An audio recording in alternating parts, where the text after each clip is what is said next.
Quando um teólogo apresenta tal hipótese, ele se vale dos métodos da ciência e entra no campo da ciência. Deve esperar, portanto, questionamentos, inspeções e críticas dos companheiros naturalistas. Mas a diferença entre o natural e o sobrenatural pode ser entendida de forma mais simples e muito mais sutil. Se a natureza é a província da ciência, podemos dizer que a natureza é este mundo conforme nomeado, medido e classificado.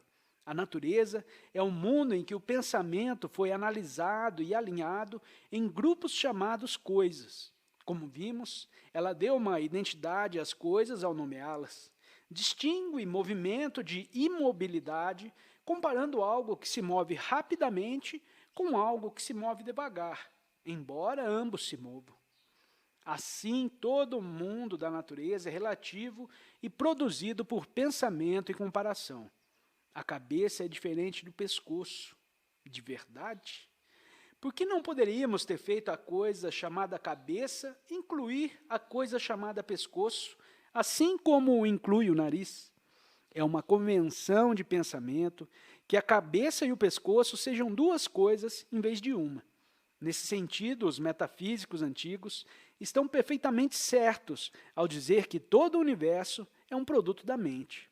Eles estão falando do universo das coisas. Por outro lado, o mundo absoluto e sobrenatural consiste da realidade misteriosa que nomeamos, classificamos e dividimos como tal. Não é produto da mente, mas não há como definir ou descrever o que seja. A todo momento estamos conscientes dele, mas ele é nossa consciência.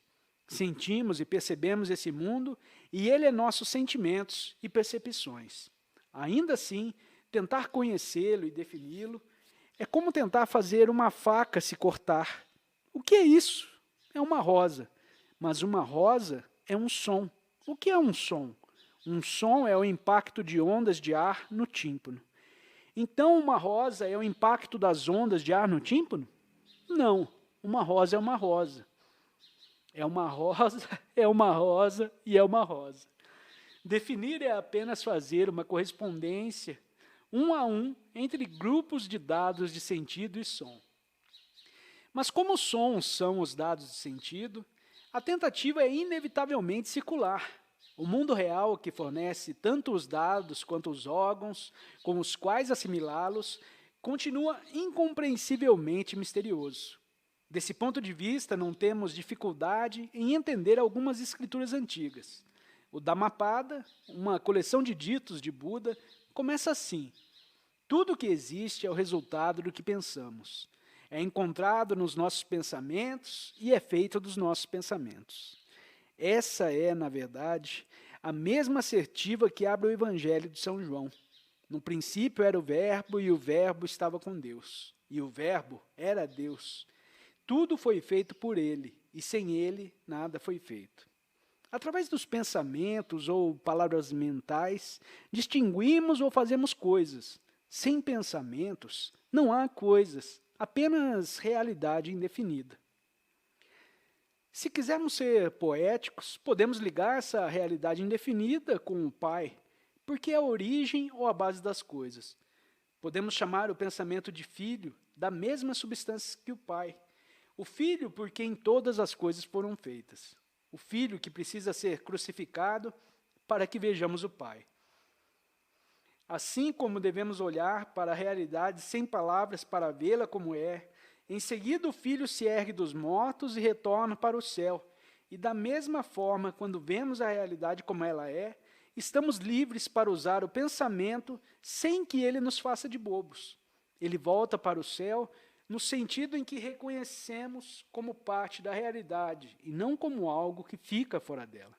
Caso contrário, podemos usar a linguagem metafísica, negativa, para abordar essa realidade indefinida. É o infinito, não o definido. É o eterno, o presente constante, não o passado nem o futuro, mas as convenções do pensamento e do tempo.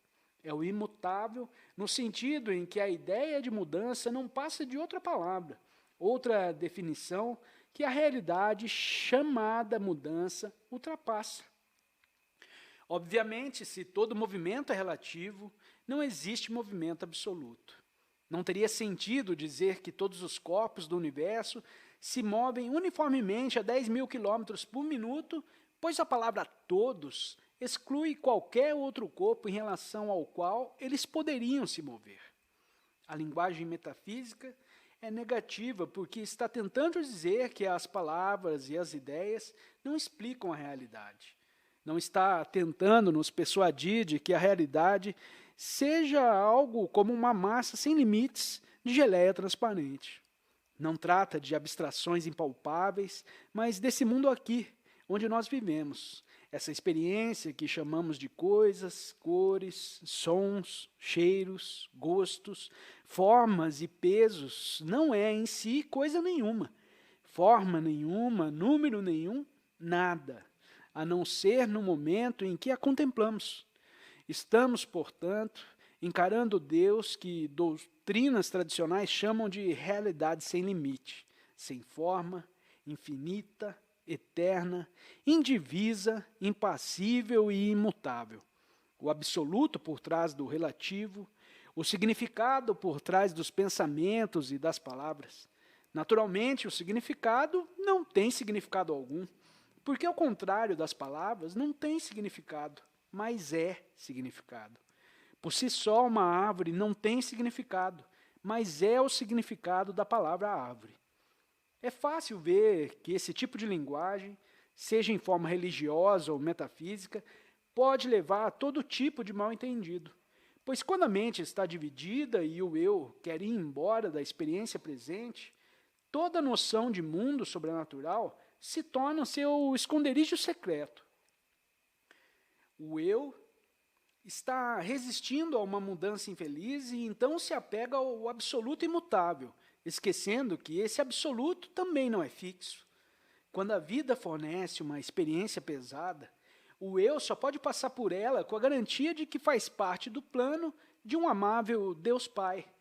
Mas essa mesma garantia faz com que seja impossível perceber o amor de Deus, que, como é sabido, demanda que se abandone o eu.